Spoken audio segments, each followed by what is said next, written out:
अस्सलामुअलैकुम वरहमतुल्लाहि वबरकातुहू। कैसे हैं आप सब मेरे बहन और भाई? आप सब उम्मीद करती हूँ खैरियत से होंगे। आज हम आलू बैंगन की एक न्यू रेसिपी आपके साथ शेयर कर रहे हैं। तो उसके लिए चलिए बनाना शुरू करते हैं। और सबसे पहले हमने क्या करना है, एक कढ़ाई के अंदर मैंने आधा कप ऑयल ले लिया है। ऑयल को खूब अच्छे से गर्म कर लिया। ये सरसों का तेल है। सरसों के तेल की तमाम स्मेल जब निकल जाए तो इस तरह देखें ट्रांसपेरेंट हो जाता है। इसको खूब अच्छे से गर्म कर लिया। इसके अंदर सबसे पहले मैं हींग डालूंगी। तेल के अंदर सबसे पहले हमने हींग डाली है। इस बैगन आलू को हम हींग से भगा लेंगे। जब हींग खूब अच्छे से इसमें मेल्ट हो जाए, अब साथ ही मैं इसमें ज़ीरा डाल दूंगी। ज़ीरा खूब अच्छे से फ्राई करना है, जैसे भगार के लिए हम फ्राई करते हैं। बस ये फ्राई हो गया। अब इसमें हमने डाल दिया बैगन। मेरे पास आधा किलो है तो टमाटर मैंने एक अदद बड़े साइज़ का लिया है।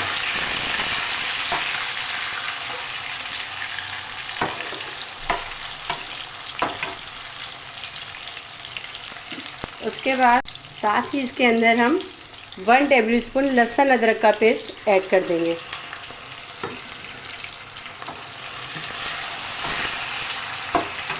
इसमें मैं थोड़ा सा पानी ऐड करूँगी इस टाइम पे, क्योंकि टमाटर जो है ना इस वक्त मेरे पास, इसका थोड़ा जो छिलका है वो थोड़ा हार्ड है, तो गलने में थोड़ा टाइम लेगा, वो ऑयल में फ्राई नहीं हो पाएगा। तो इसलिए मैंने इसमें आधा कप पानी भी ऐड कर दिया। अच्छा, अब इसके अंदर मैं पिसा हुआ धनिया, पिसी हुई लाल मिर्च, पिसी हुई हल्दी पाउडर और नमक, ये चीज़ें हस्बे जायका इस टमाटर के पेस्ट के अंदर ऐड कर दूँगी। पिसी लाल मिर्च, पिसी हल्दी, पिसा धनिया और नमक।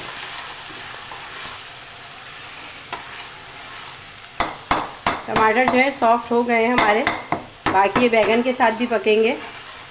ज़ीरे से और क्या कहते हैं, हींग से जब आप कभी बैगन या किसी सब्ज़ी को भगा रहे, एक बहुत डिफरेंट टेस्ट आता है और स्मेल इतनी प्यारी होती है माशाल्लाह। अब इसके अंदर हमने बैगन को जो है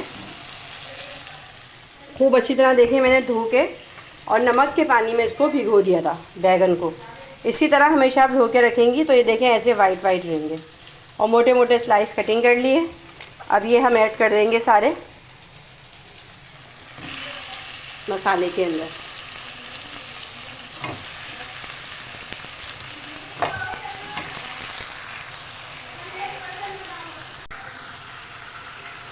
बैगन ऐड करने के बाद अब हम इसे मिक्स करेंगे।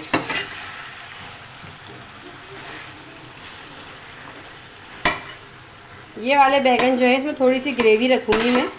ये ग्रेवी वाले बैगन हैं और ये जो है क्या कहते हैं, चावल के साथ बहुत टेस्टी लगते हैं।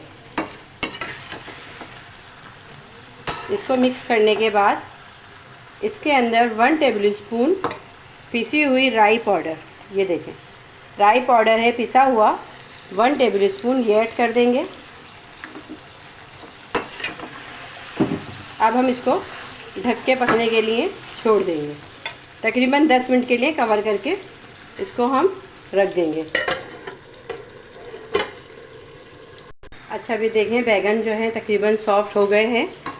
पकते हुए 4 से 5 मिनट अभी हुआ है। ज़्यादा टाइम नहीं पकाया क्योंकि इसमें आलू भी डलेगा, आलू बैगन है। तो इस स्टेज पे मैं इसके अंदर, आपके पास कोई भी मिक्स अचार हो वेजिटेबल का तो आप वो इसके अंदर ऐड कर दें। मेरे पास ये मिक्स कुचला अचार है, इसकी रेसिपी मैंने डाली थी। ये अचार 1 टेबल स्पून भर के इसके अंदर ऐड कर दिया।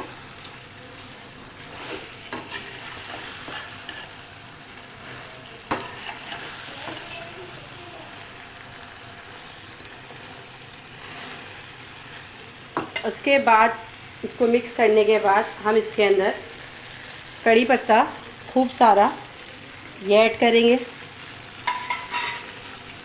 उसके बाद आलू कटिंग करके रखे हैं मैंने 2 अदद, आलू डाल देंगे इसमें। आलू डालने के बाद मैं इसे जलाऊंगी नहीं। इसके अंदर ये कसूरी मेथी है, इसे खूब अच्छे से धो के बहुत अच्छी तरह आपने धोना है और तकरीबन ये 1 टेबल स्पून के करीब है। भर के ये इसमें ऐड करेंगे। अब हम इसे मिक्स करके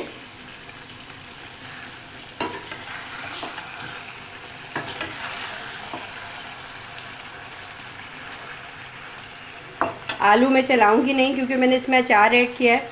तो एक बात याद रखें, आपको कभी भी सब्ज़ी गलानी हो तो खटास जो है वो रेसिपी में नीचे की लेयर में डाल दें और ऊपर आलू वगैरह जो भी डालें तो मिक्स ना करें, इससे आलू ऐठेंगे नहीं और जल्दी गलेंगे दम में ना। मैं आधा कप के करीब इसमें पानी ऐड करूँगी बस, और इसे उस वक्त तक पकाऊँगी जब तक आलू गल नहीं जाते। अच्छा ये देखें, आलू भी तकरीबन गलने पे हैं और क्या कहते हैं बैगन तो माशाल्लाह तकरीबन गल चुके हैं। तो मैं इसके अंदर हरी मिर्च ऐड करके 5 से 10 मिनट और इसको पकाऊंगी क्योंकि इसकी ग्रेवी बहुत अच्छी सी हमें बनानी है।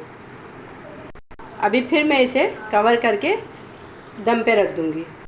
ये देखें माशाल्लाह से कितनी अच्छी ग्रेवी वाले मज़ेदार से बैगन जो है बन के रेडी हो गए।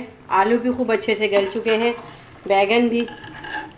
और कम बैगन अगर आपके पास हो तो आप उसमें थोड़ा सा ग्रेवी इस तरह करके बैगन को मैश करके आप उसको ज़्यादा सर्विंग कर सकती हैं, ज़्यादा लोगों के आगे भी रख सकती हैं। उम्मीद है कि आपको मेरी ये बैगन आलू की रेसिपी पसंद आएगी। अगर आपको ये रेसिपी पसंद आए तो इस वीडियो को लाइक, शेयर और सब्सक्राइब कीजिएगा। मुझे नेक दुआओं में, नेक तमन्नाओं में याद रखिएगा। आपसे मैं इजाज़त चाहूँगी। अल्लाह हाफिज़।